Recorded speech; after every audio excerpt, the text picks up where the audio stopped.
నష్టపరిహారం చెల్లించలేని దౌర్భాగ్య స్థితి. వైసీపీ ప్రభుత్వ పాలనలో రైతులకు తుఫాను నష్టపరిహారం చెల్లించలేని దౌర్భాగ్య స్థితి నెలకొందని మాజీ ఎమ్మెల్యే గిడ్డి ఈశ్వరి ఆరోపించారు. సోమవారం ఆమె మీడియాతో మాట్లాడుతూ, గతంలో టీడీపీ ప్రభుత్వ హయాంలో హుదూద్, తిత్లీ తుఫాను వచ్చినప్పుడు రైతులను అన్ని విధాలా ఆదుకున్నారని గుర్తు చేశారు. కానీ ఇటీవల మిచాంగ్ తుఫాను వచ్చి నష్టపోయిన రైతులను ఇప్పటి వరకు జగన్ ప్రభుత్వం ఆదుకోలేదని ఆవేదన వ్యక్తం చేశారు. అందరికీ నమస్కారం.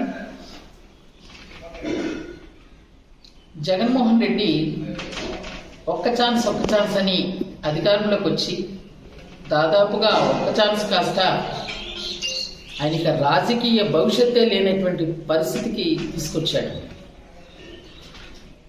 ముఖ్యంగా రైతులు ఏదైతే ఈ ఆంధ్ర రాష్ట్రంలో ఉన్నటువంటి రైతులు గతంలో చంద్రబాబు నాయుడు గారు పరిపాలన ఉండేటప్పుడు సిరి సంపదలతో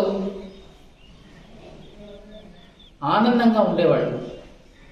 అప్పుడు హుదూద్ తుఫాను కానీ, తిత్లీ తుఫాను కానీ ఇలాంటివి ఏమైనా వచ్చినప్పటికల్లా చంద్రబాబు నాయుడు గారు ముందస్తు చర్యలు తీసుకొని ఎవరికి ఎలాంటి ఆస్తి నష్టం కానీ, పంట నష్టం కానీ వచ్చినా దానికి పరిహారంగా కూడా వారికి డబ్బులు ఇచ్చేటటువంటి పరిస్థితి ఉంది.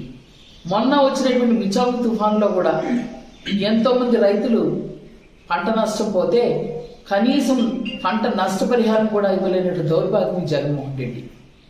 అంతేకాదు ఇక రైతులు ఈరోజు అప్పుల పాలైపోయి, ఎందుకంటే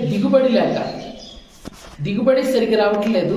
దిగుబడి వచ్చిన వాళ్ళకి గిట్టుబాటు ధర లేక మా ఏజెన్సీ ప్రాంతంలో ఎవరైతే రైతులు ఉన్నారో, కాఫీ రైతులు ఉన్నారు, అలాగే వరి రైతులు ఉన్నారు, పండ్ల తోటలు కూడా సాగు చేసేటువంటి రైతులు ఉన్నారు.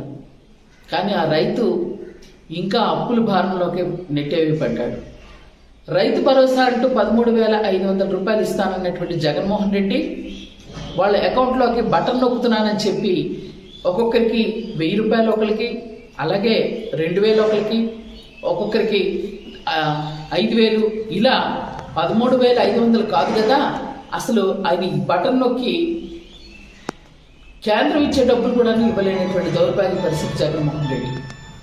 గతంలో చంద్రబాబు నాయుడు గారు ఇదే రైతులు అప్పులు పాలైపోయి ఉంటే ఆ రైతులకు రుణాలు మాఫీ చేసినటువంటి ఘనత చంద్రబాబు నాయుడు గారు. ఈరోజు రైతులు కూడా చాలా మంది ఆత్మహత్యలు చేసుకుంటున్నారు.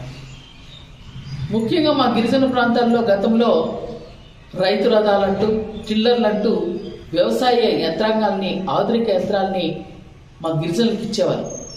ట్రైకార్ లోన్ల ద్వారా అటువంటి యంత్రాలే కాదు, విత్తనాలు కూడా నాణ్యమైన విత్తనాలు ఇచ్చేవారు. ఈరోజు అటువంటి ఆధునికమైన యంత్రాలు లేవు, పైగా విత్తనాలు కూడా నాసిరకం ఇవ్వడం వలన ఈరోజు పంట ఇంటికి చేతకొచ్చినప్పటికల్లా వాతావరణ ఇబ్బందుల వలన కూడా ఈరోజు రైతు చాలా నష్టపోయాడు.